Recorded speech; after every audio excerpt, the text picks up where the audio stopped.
Welcome back to Project BeepBeep. It's Friday night, about 6:30. Last Friday night was disastrous. Back and forth with Dr. Diff on emails till 1 o'clock Saturday morning. Dr. Diff, being a great guy, he sent me a replacement master cylinder, but he kept saying I was bench bleeding it wrong. So part of this video is not just for the average guy's blog, but it's also some evidence for Dr. Diff. If you come over here, you can look. I took the old brake lines that were on BeepBeep. I flared, cut the lines, flared them. I have clear plastic tubes. I've got new brake fluid in there. We're going to take the wooden dowel and slowly bench bleed the master cylinder.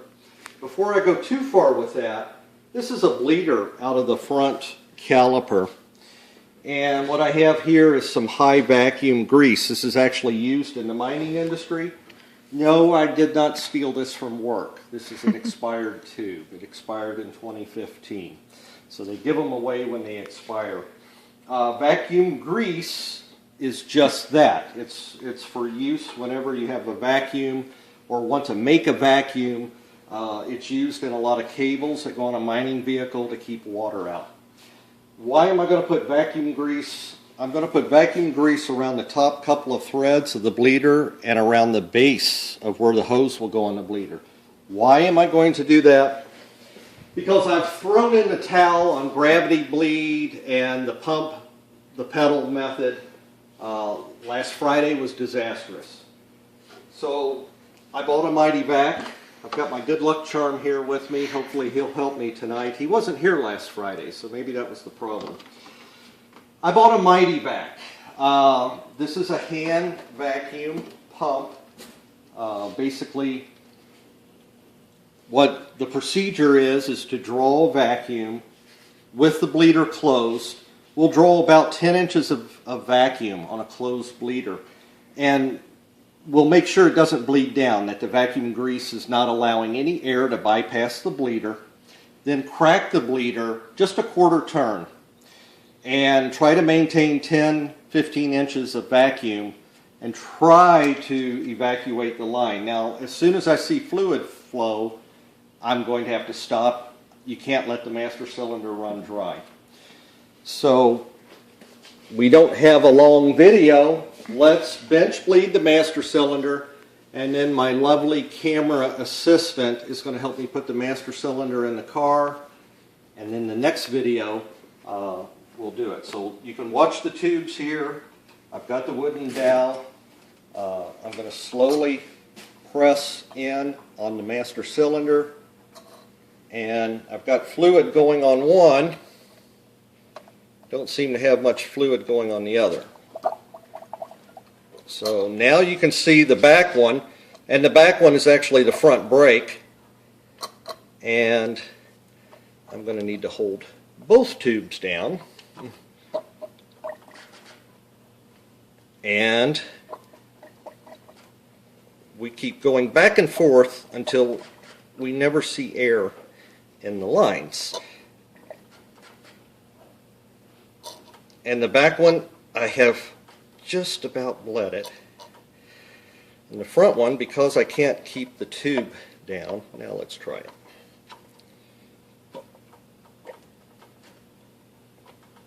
Okay, so the front one's bled, and the back one looks like it's bled. One more. I still hear a little bit of gurgle. Yep, I'm still getting some air. So I think what I'm going to do is stop this video and have my camera assistant hold these tubes. Make sure we get the air out. We'll put it on the car, and then I'll show you the Mighty Vac.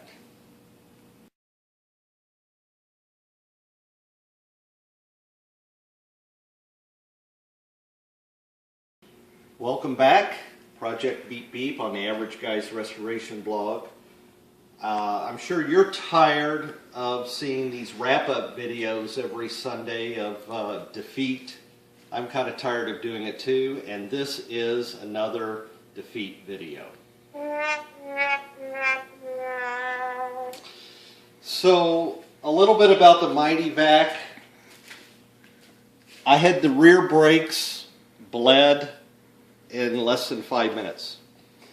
If I'd known these things were this good, I probably should have bought one years ago. The rear brakes are bled. There's no air in the system. And I was thinking Friday night, wow, I'm going to have this car back on the road Saturday. Well, the Mighty Vac could not hold a vacuum on either front caliper.